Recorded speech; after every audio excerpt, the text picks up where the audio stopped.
And so we are joined by Kyle Ammann from Parkopedia. You are the Director of EV Business Development there at Parkopedia. So I've heard of Parkopedia. I'm sure everybody's probably heard of Parkopedia at some point. What you're working on is not just about, hey, I physically parked my car somewhere. There's a lot that goes on behind the scenes that relates to, I'm parking there for a reason, and there's a benefit to it. And when it comes to EVs and charging, there's a lot that you have to both unpack on your side, but then translate that back to the customer so they see, hey, I have an option for a fill-up here. So what's that process like for the work you're doing at Parkopedia?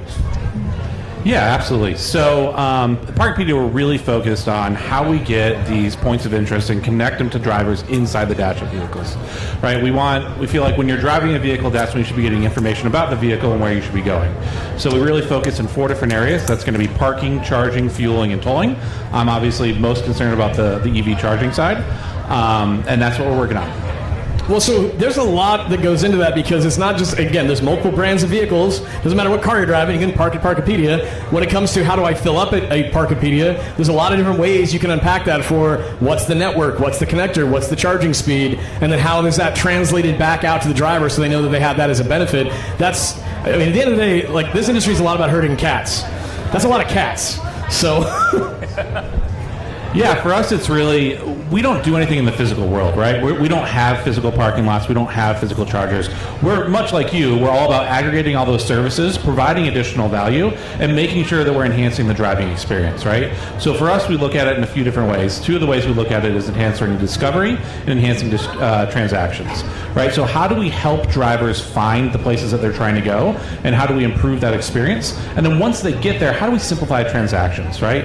And you see it in the industry today, right? So in the U.S., it's extremely fragmented. You know, every single CPO operates as their own payment platform. So if you're an EV driver, you have what, 6, 8, 10, 12 apps on your phone? Oh, no, keep going. I'm going to pull my phone out. I'm going to tell you. Well, I have one which was ChargeWay, but there's 70 networks in North America. Yeah, and ChargeWay is great for finding chargers, right? But then transacting, like there's times you can't transact there, right? So you got to go to the actual CPO and transact on their different platforms. And then every time you do that, you got to go through, you got to put in your card information again, you got to do all that, right? There's solutions to that. Europe did a great job of solving that problem. However, it created a new problem, right? So they have all this aggregation, they have all these payment platforms that you can use. There are literally hundreds of them. The problem is you have no idea if you're paying the right amount of the charger, right? So we have a charger out in front of our office in London. That charger, if you go directly through the CPO, that's the hardware provider, the people that are operating the charger. I'm gonna estimate here a little bit and change it into US currency, but roughly 40 cents per kilowatt hour to charge, right? If you go through the utility provider, who is a payment platform on top of that, it's actually cheaper. They charge 32 cents. So it's cheaper to go through the utility provider than it is to go through the actual CPO, the actual operator. Why is that in Europe? How did they accomplish that? Yeah, and that's because how is someone in business doing that? It's crazy. And then if you go all the way to the end of the value chain, you got someone that's just created a payment platform, which hundreds of people have done. There's ones out there where it's literally $1.32 per kilowatt hour.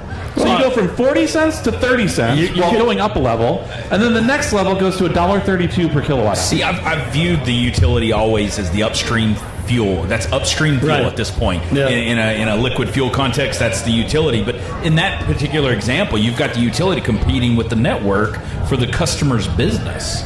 Yeah, and so the U.S. has done a great job of not following in that footsteps. Like, it was great. It really helped the industry expand. It helped with the discovery piece of it. But then it took back from the transaction piece of it, right? So the U.S. is still trying to figure out how we do it right. Like, where's the balance? And Parkopedia is really trying to solve that role. So we're trying to do direct connections with the CPOs and pass on those same exact rack rates to drivers and just put it into a better package through the OEMs, right? So have it in vehicle, in dash, and be able to provide all that support through there, because ultimately the vehicle manufacturers, the OEMs, are responsible for that driver experience right now, and they need to make sure that they're helping their drivers find those chargers, and they're helping those drivers transact those chargers in simple and seamless ways. Has Parkopedia been involved in, say, from a lobbying or policy influence standpoint to try to direct the PUCs to understand, hey, this is... Public Utility Commission. Thank you. Yes. Keep filling in the blanks, Matt. I'm here to tell you what all the acronyms mean. By the way, the R... Awesome shirt. But I mean, the PUCs play a vital role in this, and oftentimes they kind of are a real big pain point. Not oftentimes, if not every time, because it's like they're not thinking about this from a retail perspective. They're thinking about it from a regulatory perspective, and we are all on the receiving end of that. Right, because there's, early on, a few years ago, there was utilities, or rather PUC, Public Utility Commissions dictating what the transaction looked like at the charger. And if you weren't a utility, you couldn't sell energy because that you're a right retailer. there, we charged by time for charging for so long, and now we're finally able to sell it as energy. And on top of that, so to answer your question, Parkopedia doesn't really get involved in this. I had a previous life where I was a little bit more involved in this. But then as a CPO, as an operator, like demand charges are insane. Yes. Right? Like the first time you turn that charger, so if I go to the charger in Texas, it doesn't matter. If I go to that charger, the first time that charger turns on for the month, it's probably going to cost that CPO like $1,200. Yep. Because it takes so much power. And that's where the demand piece comes from. Though it doesn't output a whole lot, right? Because it's over a short period of time, but because it goes by peak for each month. The demand charge is insane, and it makes it really difficult to operate. So put some numbers to that demand charge. What's that look like in a price per kilowatt context? What's that look like? Just in any market. So it depends on, there's so many variables that go into it and where you're at and everything, but it's just really difficult to be able to operate as a CPO and keep reasonable prices and drive the industry when there's stuff from the regulatory committees that need to be cleaned up to be able to support the use cases that we're doing in the EV space. Well, I was kind of leading the witness, but where I was going with that was average kilowatt price per point, 50 cents per kilowatt. Demand charges can be $9, $10, $12, $15 per kilowatt. To speak to that demand charge, the impact of that demand charge as it relates to the operator of the network. Well, and again, this is where we talk about the cost to fill up, right? Yes. If we're talking about something that happens at your house where it's a private residence and you've got the ability to say, I'm plugging in and filling up at home, there's a variety of ways that you can get that price to be very, very reasonable. Whether that is, again, there might be a time that your utility says, hey, charge this time, we'll save you some bucks. Or it could be just a geographic area that is actually just pretty cheap to fill up. The moment you step away from your house and you're filling up away from home, you start to kind of navigate this minefield of what could it be? It could be that this particular charger has a day rate that's the same all day. It could be that this charger has 5 prices throughout the day based on a given time, and there's no visibility or signage or anything related to that. And again, as drivers, we're used to driving down the highway and then getting off at a major intersection and seeing an interchange and going, okay, the Shell station, that's the $3 a gallon, the Chevron is $3.10, the Buc-ee's is $2.89, I'm going to go over there. That's what we're accustomed to. That's not a thing when it comes to charging basically on any level right now from a physical signage perspective. Yeah, it's physical signage and then just people being invested in displaying that information, right? So with your organization as well, like the CPOs are doing a great job at delivering on what they're being graded on. And what do the CPOs get graded on? Like, what's the thing that determines how good a CPO is? It should be, did you deliver electricity as a fuel in a way that works? That should be numero uno. But it is number of chargers in the ground, right? It's how much metal you have in the ground. Yep. And that's what they're graded on. So when they're graded on that, and they have the option of fixing a charger or putting another charger across the street, they always put the other charger across the street, right? And it's other people in the industry's responsibility, your responsibility, my responsibility with Parkopedia and ChargeWay, to make sure that we're making all that information available and holding people accountable, right? Not in a negative way, but being able to give the drivers the information they need to go to the correct places and to shine a light on all the information they need. So one thing that we're really big on is data cleansing. Okay. So that includes when we get charging data from the charge point operators, we find roughly 30% of it is wrong. And on top of that, roughly 30% of it are not even publicly available chargers. Yep. So that information has to get cascaded down, and the CPOs don't want to do it because they're graded on number of chargers, but then the users can't actually go to those chargers. So we clean up the lat longs on it, we clean up the time of day, the restrictions, if there's parking. You and I should actually just schedule a call one week. And we should basically take a shot when you got a fixed piece of this data and just compare. Because it's so fundamental. And to that point, this is where PUCs play a fundamental role in how it's regulated, that this information is distributed. And the fact that we're talking volume for charger out there by how they're graded, when in reality it's, look, every time we play this game of it's just if you build it, they will come, regardless of how accessible it is, we then create a poor user experience for the drivers. Now, this has improved in many ways in the last 5 years, either by legislation or by by, frankly, other new players coming in and saying, we're just not going to play that game. We're actually going to make this better. But it doesn't change the fact that there's still a lot of information out there that drivers might encounter. They go, that wasn't accurate. And once you have that moment with a vehicle where you can't fill it up in a way that you're confident, like we've been talking about, it starts to degrade on the vehicle experience, the network experience, but then the EV industry experience as a whole. So this is a fundamental discussion about there's a lot of people working on this to make it better. And that's one of the biggest challenges we have. Yeah, absolutely. And there's, you and I are working on it, and the next question is like, what medium does it deserve to be in, right? Because we can make apps. Apps are great. Apps are a great starting point, but ultimately getting in the head unit of the vehicle is really where it belongs. Like, that driver experience belongs in the vehicle for a couple of reasons. For the first reason is they're selling you the vehicle, they should be selling you the experience. Like, auto manufacturer brands are like part of our identity, right? Like, people have affinities to brands because they align with their values and what they want. And the automakers have always owned those experiences, and they need to continue to own it within the EV world.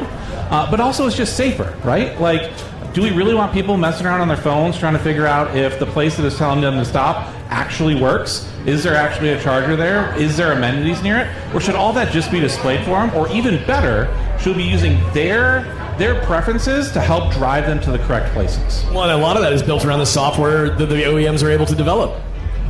So much of that is still, like, we're seeing that some have gotten better at it, but that improvement, this is why people are so excited about keeping CarPlay, is they're like, look, I know my phone works. I know Android Auto works. I just get in and mirror it, and baby, it's easy. If you can't make me feel that comfortable, I'm going to be upset. And that's a big part of that customer confidence piece. Yeah, absolutely. I had actually had a friend from London come over a couple years back. So this is a little bit earlier in the industry, and I won't share the OEM, but we decided to go on a road trip. And he had never been in an EV. He had never really done charging. It's like, hey, listen, here's the deal. I'm going to rent the car. I'm going to drive the car. You're going to do all of our charging stops. Like, it's all going to be determined to you. I will run us out of battery and call a tow truck. So we went on this road trip. I don't say this, but you seem like a frightening person to road trip with. I'm terrible. The worst. I'm absolutely the worst road tripper, and I love doing it. So we go on this road trip, and I got my buddy over here. He's got a laptop out trying to do the navigation. Laptop? Yeah, laptop. I'll tell you why in a second. And he's got his cell phone out, like checking all the stuff to make sure they're actually working, going through each one of the individual CPOs. So by the way, just for those listening, this is not how it works now. It's a heck of a lot better now. It's a lot better. But it still has a long ways to go, right? So in Dash, they had charging stations, right? The problem was the software, if you went beyond like one stop, it didn't know how to calculate it. So we're driving from like DC to Boston, and like, so it's like, hey, do you want us to find chargers on route? It's like, absolutely, I'd love for you to find chargers on route. We click the button, it's like, there's no chargers en route. It's like, well, I know there's chargers en route. I can see tons of chargers in here, but it just couldn't make the leap, right? So the technology wasn't quite there yet, and it created this really, really difficult situation. One fun fact about it, so after like 2 days of messing around with all this, I'd noticed on the side, there was a second area that said, would you like to find parking en route? And I'm like, why would I ever want to find parking in midway through a road trip? This is strange, but I'm going to click the button and see what happens. And it put all the parking locations all the way through. By the way, that's our data. We're the ones that provide all that parking data. We work with everybody in the industry. If you have parking data in your car, it's coming from Parkopedia. But yeah, so obviously the technology's there, but it's just we need to make sure that the driver experience and how the driver's interpreting all this is lining up, right? Well, it really boils down to the fact that we're talking about not the car, we're talking about the fill-up, we're talking about switching to a fuel type. I feel like there's a theme on Saturday here at Expo in Dallas, but I mean that component of that's where the automakers, they've never had to answer that question. They've had an industry that did it for them for a century, and they said, hey, buy the car, it runs on regular, have a great day. Yeah, you can't go 2 blocks without seeing a gas station, right? Nope. So it's not something that they've considered or have to solve in the past, right? So the OEMs are having to solve a lot of problems right now with this EV evolution that they haven't had to consider previously, right? So, obviously the charging is a big piece of it, but also, like, you don't really have to repair an EV, right? Like, you don't have to do oil changes. There's way fewer components. Like an electric motor, it's like a sixth of the size of a gas engine. Like, there's just way less stuff to go wrong. So the OEMs, like, they have to figure out all these different pieces for how their new business models work. Well, we kind of grew accustomed to the fact that these were just sunk costs, like, of ownership. We're like, yep, gas could be, I could fill it for $50 one week, and it could be 80 the next. I just have gotten used to the fact that sucks, but I do it. And I got an oil change. That sucks, but I do it. Oh, that gasket went bad. That sucks, but I had to fix it. And we've just gone down this list in our minds of like, but no, this thing gives me freedom of mobility. It's like, yeah, but it's also constantly attacking your wallet. Like, it's almost like it's its job. But with an EV, it's like, well, wait a minute. There's a lot of benefits come along, as you described. It's like my fill-up can be cheaper if it's at home. And also, even if I'm filling it at home or away from home, the idea of ownership, it's like, I might have to buy tires one day. But beyond that, I mean, windshield wiper fluid, windshield wipers. Yeah. I mean, Buc-ee's has that, I'm sure. Going back to that total cost of ownership that came up in other sessions, that's more easily calculated when you look at it from the standpoint of owning an EV. What we're talking about at the end of the day is there's an industry that has all this great technology. We've brought it all together. There's improvements that can be made, that have been made as it relates to navigation and finding charging. But at the end of the day, the human condition is what makes this possible. It's the human behavior, consumer behavior. We have to, as people, we have to say, I'm bought in. I'm bought in. And that includes dealers that are selling it, saying, I'm bought in, I can close the sale on that, because the customer at the end of the conversation will go, oh, that sounded like it actually made a heck of a lot of sense. And that's a big part of why Expo is, why Expo's Expo, why the Reality Check booth exists. These conversations, these happen around dinner tables, between friends on chats, on owners groups on social media. They're always talking about this stuff, and it always comes back to, did we make people feel confident? Yeah, exactly. And listen, EVs are just fun to drive. They have the best tech. They look cool. Like, everybody, and they're cheaper, right? So, like, everybody should be wanting to move to EV. The problem is all these myths that people keep hearing from 4 years ago or 2 years ago. I'm even guilty, right? I shared today about a bad experience from 2 years ago. But the industry's growing by leaps and bounds, and they're fixing these things. But we have to be really consistent and really diligent about creating a better charging experience. That way people want to go and they want to buy EVs, and they're not scared of what that charging experience is. Electric fuel is the product they're buying more than the car. Yeah, absolutely. Yeah. That's it. The experience associated with it, right? Yep, exactly it. We covered a lot. Yet again, a lot of talk about charging, but more so, too, it's, again, getting back to that human element. Anything we missed?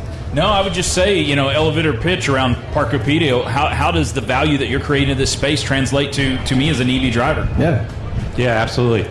So at Parkopedia, we're really focused on the driver experience, and we're really focused on putting that in front of the drivers and making sure that they're able to find where they want to go to, and that they're able to do the transactions associated, right? And it goes beyond, so it's points of the dots on a map is the most basic piece of it, but we do so much more of it to help with the driver experience. You'll get some of our best deployments, in the parking. I'll talk in the parking space because we're a little bit more mature there. There's some OEM brands where we take over for the last mile of a driving to be able to drive them by the parking spots that are going to be most likely to be open in the city. And then we end them at a parking garage they want to go to, right? So it's about taking the next step in these experience pieces to be able to support the driver and just make sure that they're getting everything they want out of it. Doing the thinking for them, right? Yeah, exactly. Making it intuitive, making it simple, And then, like we have plate technology, so you can just pull up to a parking garage and roll right into the parking garage. You don't have to figure out even the payment that we would do, like remote starts, just because you can do it through license plates and everything else. So it's all about making people feel comfortable. That's what it's about. And again, excitement's been about, buying a new product, especially a car. That's an emotional thing. You want to be excited when you do it. People justify buying expensive things all the time. So I see articles about oh, they're too expensive. I'm like, I got friends that buy stuff that they should not buy, but they're like, but I wanted it. 90% of car buying is an emotional. If not 99. Yeah. Like you make the decision emotionally, and then you justify it with a few logical facts behind it. No. I need that third row because I got in-laws. Do you ever invite them over? No. I mean, they might show up, and if that happens, okay, you get the third row. They're far enough away. I don't have to hear them talking. I mean, but that's how we do it. And the great thing with EVs is if we can get the emotional decision there, all the logical stuff says EV is the right place. And I think that's a great way to round this out, is that we've been trying to sell on logic for a long time with EVs, and yeah, for the early adopters, that might have worked. But that's not going to get people over that hump into that early majority, getting more people to say yes. So, Kyle, thank you so much for coming by, man. This is a great conversation. So, for those who want to find out more about Parkopedia, how do they find you? Parkopedia.com, easiest way. Yeah. Also, our larger group is going to be Arrive.com. So Arrive is really focused on making cities more livable. So that's parking, charging, fuel and tolling, and everything else that people have to move throughout a city. We want to support it. We want to put it in one place. We want to simplify it. Perfect. That's great. Well, this is the EV Reality Check booth powered by GreenCars.com.